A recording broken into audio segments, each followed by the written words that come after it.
আমার তো মনে হয় প্রতিটা মেয়েরই যখন বাবার বাড়ি যাওয়ার কথা শুনে তখন হয়তোবা প্রত্যেকটা মেয়েরই একটা অন্যরকম আনন্দ সৃষ্টি হয় মনের মধ্যে। আজকে কিন্তু সকাল থেকে একদম কাজে লেগে পড়েছি, যেহেতু আজকে নাকি আমার বাবার বাড়িতে যেতে হবে।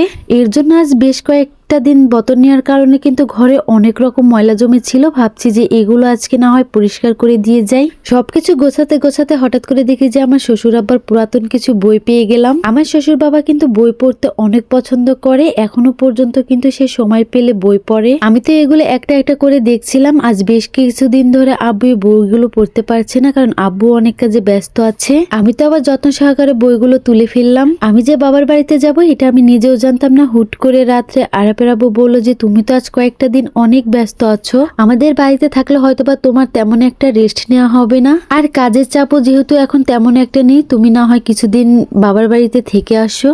আমি কিন্তু মনে মনে ঠিক এটাই চাচ্ছিলাম, কিন্তু বলে উঠতে সাহস পাইনি। কিন্তু আমার মনের প্রত্যেকটা বিষয় কেন জানি আমার হাজবেন্ড খুব ভালোভাবে বুঝতে পারে। আমার বলার আগেই ওই এই কথাটা বলে দিল। যাই হোক, আলহামদুলিল্লাহ এরকম একটা হাজবেন্ড পেয়েছি।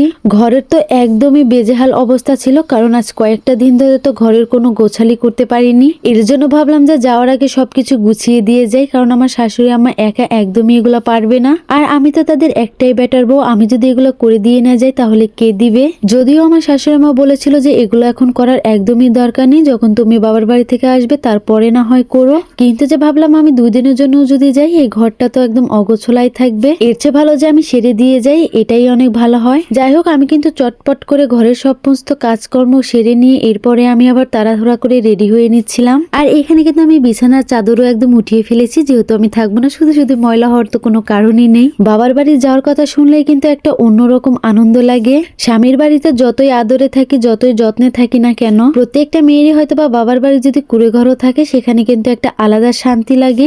এই তো হয়তোবা মাসখানেক কয়েক আগে আমি কিন্তু অনেকদিন বাবার বাড়িতে থেকে এসেছি, তারপরেও যখন হঠাৎ করে শুনতে পাই যে আমাকে বাবার বাড়ি যেতে বলেছে, আমার তো এত পরিমাণ আনন্দ লাগছিল যেটা বলার বাইরে। আমার যে হাজবেন্ড শুধু বলেছে আসার জন্য এমনটা না, কিন্তু আমার শাশুড়ি আম্মাও বলেছিল যে যাও কয়েকদিন থেকে আসো। এই তো এরপরে কিন্তু আমি আর আমার ছেলে রেডি হয়ে পড়েছি। এরপরে আরাপের আব্বু আমাদের একটা অটোতে উঠিয়ে দিয়ে যায়। আরাপের বাবাও কিন্তু আজকে বাড়িতে থাকবে না, ও চট্টগ্রাম চলে যাবে আমার বড় ননদের বাসায়। আমি তো অটোতে ওঠার পর থেকে ভাবছিলাম যে কখন আমি বাড়িতে গিয়ে পৌঁছাবো আর আমার চেনা মুখগুলো দেখতে পারবো, কিন্তু যে বাড়িতে আসার সময় রাস্তার যে পরিস্থিতি দেখলাম, তাতে মনে হয় না যে আজকে আর বাড়িতে যেতে পারবো। ওই লোকটা তো আমার ব্যাগটাই ফেলে দিয়েছিল অটো থেকে। সারা রাস্তায় নাকি এইরকম আর এভাবেই নাকি আমাদের আজকে হেঁটে হেঁটে যেতে হবে। আজকে কেন জানি মনে হচ্ছিল যে সকাল থেকে একদম কুফায় ধরেছে। বেশি উৎসাহের কিছুই কিন্তু মোটেও ভালো হয় না, সেটা তার জলযন্ত্র প্রমাণ আমি এখন পাচ্ছি। যাই হোক, ওইভাবেই আমরা এরপরে অটোতে উঠে যাই। এরপরে আস্তে আস্তে বাড়ির দিকে রওনা হই। রাস্তার ওই অবস্থা ছিল দেখে ভিডিও করার ইচ্ছাই করছিল না, যার কারণে আর ভিডিও করা হয়নি। তো আজকের ভিডিওটা এই পর্যন্ত। সবাই ভালো থাকবেন, আল্লাহ হাফেজ।